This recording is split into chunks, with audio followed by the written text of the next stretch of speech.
Bullen. Habt so einen schweren Einsatz gehabt. So was Grausiges habe ich mein ganzes Leben noch nie gesehen. Das Pudel werde ich wahrscheinlich nie wieder los aus meinem Kopf.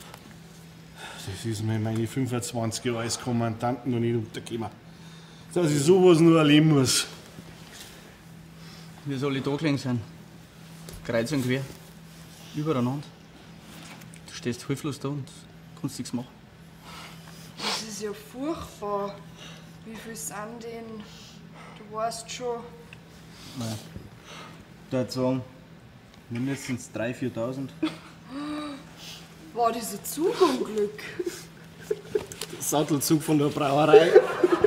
Fährt der Depp mit 60 in die Kurven rein.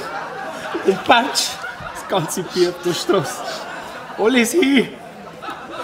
Das sind solche Deppen. Was will sie eigentlich?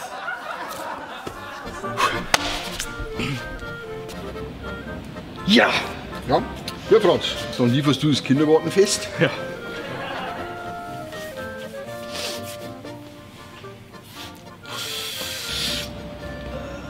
Hey, jawohl! Johann, du machst die Hüttenparty. Jawohl!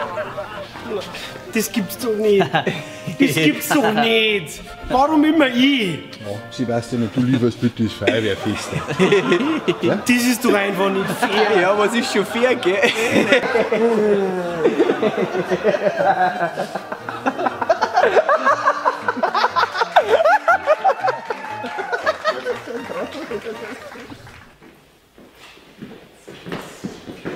Wer ist jetzt den Schnaps, bitte?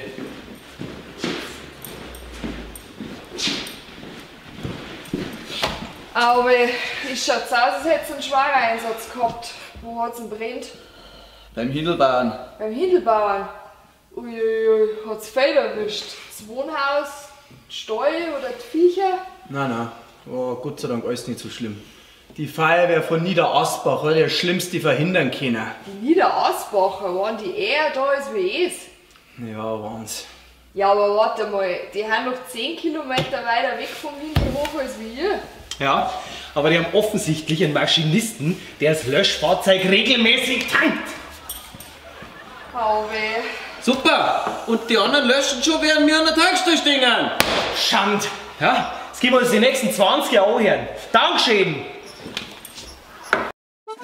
Bayern Comedy wird unterstützt durch die private Landbrauerei Schönramm.